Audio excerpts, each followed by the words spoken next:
Наталья Карпович. Навела. Беражыся нёманскіх русалак. У Нёмане заўсёды вадзіліся русалкі. Ім не перашкаджала нават халодная вада зімой. А калі з'яўляліся зімой на Нёмане крыгі, дык на іх, як на чоўнах, русалкі каталіся і нават злажвалі спаборніцтвы з шалёным рогатам. Але нёманскія русалкі, хоць і прыгожа называліся вадзяніцамі, былі розныя. Тыя, хто кватараваў далёка ад паселішчаў людзей, былі падступнымі нават дзікімі. Палявалі, асабліва досвіткам, на адзінокіх рыбакоў, якія заплывалі ў ціхую затоку. Спачатку ўсыплялі сваімі спевамі, а калі ўжо рыбак пачынаў дзюбаць носам, яны з дзікім рогатам вынырвалі з вады, акружаючы лодку. Чалавек жахаўся, выпускаў воду з рук, схапляўся на ногі, лодка гойдалася, і ён падаў у ваду ў ледзяныя абдымкі русалак. На выратаванне не было ніводнага шансу. Потым ужо на беразе русалкі святкавалі, вадзілі хараводы, спявалі шалёныя песні. А тыя, што сяліліся каля гарадоў, былі больш цывілізаванымі і меней злобнымі. Шляхетнасцю і выкшталцэннем вылучаліся гарадзенскія русалкі, асабліва тыя, што размясціліся каля рублёўскага парка. Вялікай шкоды людзям не рабілі, зрэдку палохалі рыбакоў каля берага, а адзінокіх спартоўцаў, якія займаліся спортам у рублёўскім парку аж да ночы, палохалі нечаканым выглядваннем з-за дрэваў. Рублёўскі парк ім вельмі падабаўся. Розныя віды дрэў і расліннасці, вельмі прыгожыя кветкі радавалі нават акамянелыя сэрцы русалак. Вельмі любілі апоўначы, калі свяціла поўня, выходзіць з вады і завісаць на дрэвах. Для гэтага ўпадабалі 2 магутных 100гадовых дуба. Седзячы на дубах яны спявалі і нават танчылі, круцячы русалкавымі хвастамі. Падабаліся русалкамі гарадзенцы, якія прыходзілі адпачыць у парк. Але і ў рублёўскім парку адбыўся выпадак з нападам русалак на чалавека. Немагчыма нячысцікам доўга хаваць сваю злачынную сутнасць. А папярэднічала злачынству вось што. У рублёўскім парку збоку Нёмана на самым ускрайку парка расло дрэва явар. Каля дрэва стаяла лаўка, якая займела назву лаўка закаханых. З гэтага месца адбываўся цудоўны від на Нёман і на наваколле парка. Месца было самотным і рамантычным. Сюды і прыводзіў дзяўчын малады хлопец, які меў імя Алесь. Дзяўчын было шмат, кожны раз іншыя. Усе яны былі маладымі і прыгожымі. Можа, і не здарылася бы бяды, каб Алесь не выкарыстоўваў менавіта гэтае месца, якое падабалася і русалкам, для разрыву адносін з дзяўчатамі. Ён казаў дзяўчыне: «Я цябе больш не кахаю. Сустрэў іншую дзяўчыну, мы развітваемся з табой назаўжды». Дзяўчына ў роспачы пачынала плакаць, маліла не пакідаць яе, нічога не дапамагала. Алесь не прасіў прабачэння, нават не адчуваў сябе вінаватым, быў задаволены сабой, лічыў сябе захапляльным, ад позірка якога не выстаіць ні адна жанчына. Быў упэўнены, што пры становішчы, якое існуе доўгі час у гародні, недахопу ў дзяўчынах не будзе. А становішча было такое, што ў гародні мужчын было значна менш за жанчын. Мужчыны ў гародні маюць мала канкурэнцыі і адчуваюць сябе заўсёды запатрабавальнымі. Асабліва такія, як Алесь. Высокі, добра складзены, спартовец, з блакітнымі вачыма, добра адукаваны, запатрабаваны на працы.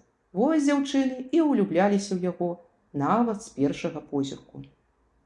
Яшчэ адна акалічнасць спрыяла нападу русалак на чалавека. Да гарадзенскіх русалак каля рублёўскага парка прыбілася маладая русалка з мастоў. Ёй далі прозвішча Ліста.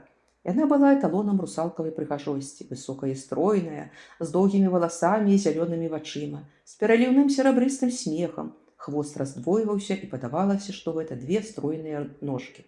Раней яна была звычайнай дзяўчынай, закаханай у хлопца, які, як падалося Лісце, быў вельмі падобны да Алеся. Але каханы Лісты, гэтаксама як і Алесь, здрадзіў. Тады Ліста не справілася з нахлынуўшымі гаротнымі пачуццямі і ў адчаі утапілася ў Нёмане, скокнуўшы з моста. Так яна і папоўніла ряды русалак з акамянелым сэрцам, але атрымала магчымасць адпомсціць. Яна, як і ўсе русалкі, магла існаваць у розных мірах, у падсвецці ў вадзе і магла выходзіць у сапраўдны дзейны свет, нават хадзіць па зямлі і залазіць на дрэвы.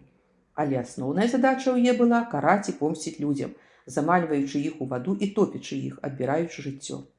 І калі Ліста ўбачыла, што Алесь робіць з дзяўчатамі, яна цвёрда вырашыла адпомсціць. Гэта была яе першая справа. Маладой русалцы на першай справе дазваляліся вольнасці. Яна магла нават у апошні момант дараваць жыццё сваёй ахвяры. Але Ліста не збіралася карыстацца такім правам, жадала помсты. І калі ўжо пятай дзяўчыне Алесь аднойчы позна цёплым летнім вечарам сказаў безжаласныя развітальныя словы, а дзяўчына з плачам пабегла ў бок малога румлёўскага моста да вежы з бутавых камянёў, Ліста вырашыла, што нарэшце настаў адпаведны момант. Алесь застаўся стаяць каля явара. Ён быў задаволены сабой, удала развітаўся з каханкай і жадаў новых знаёмстваў. З ускрайка румлёўскага парка Алесь назіраў за хвалямі Нёмана. А зараз Нёман зрабіўся вельмі бурлівым, падняўся вецер, і хвалі наляталі на бераг. І тут Алесь заўважыў дзяўчыну, якая выглядала з-за явара. Ад нечаканасці Алесь аслупянеў, такое ім здаралася ўпершыню. Звычайна ён смелы і нават нахабны з дзяўчатамі, а тут адбывалася ўсё наадварот. А дзяўчына была не адарваць вачэй, такая прыгожая, што ў Алеся захапіла дух. Доўгія пышныя валасы былі ажно да пояса, зялёныя вялікія вочы пасылалі Алесю яркія промні, клікалі да неверагодных прыгод. Дзяўчына спяялася звонкім смехам, як быццам срэбныя званочкі пераліваліся. Яна маніла Алеся рукой і клікала за сабой. Гэта было настолькі незвычайна, што Алесь, не адрываючы сваіх вачэй ад яе, паслухмяна стаў спускацца са склона да Нёмана. Як зачараваны, увайшоў за Лістай у ваду і трапіў у нёманскі вір. Вада ў віры яго закружыла, і пад страшэнны рогат і гіканне ўсіх нёманскіх русалак ён страціў прытомнасць і апусціўся на дно. І тут з Лістай адбылося нешта незвычайнае. У вачах яе прамелькнулі твары яе няўцешных бацькоў, яе каханага. Яна прыняла рашэнне запаволіць смерць Алеся, замураваўшы яго ў дрэва явар, каля якога Алесь развітваўся з дзяўчатамі. Недзе на сярэдзіне дрэва кусок кары агаліўся, і праступіла палова твара Алеся. Алесь зможа ажыць і вярнуцца да людзей, калі ўсе 5 дзяўчат, якіх Алесь пакрыўдзіў, знойдуць новае каханне і даруюць Алесю крыўду. Таксама ён павінен ахоўваць парк і месца закаханых каля явара, каб нічога дрэннага не адбылося. Максімальны тэрмін 6 гадоў, а менавіта да 10 ліпеня пасля свята купання. Наведвальнікі румлёўскага парка заўважылі цікавую з'яву, якой яшчэ ўчора не было. Міфічным чынам на дрэве каля лаўкі закаханых з'явілася выява мужчынскага твара. Ніхто нічога не бачыў і не чуў, а выяву сталі называць рыцарам і ахоўнікам румлёўскага парка. Мінакі нават відаліся, як жывы. З таго часу прайшло ўжо амаль 6 гадоў. Рыцар добра выконваў свае абавязкі.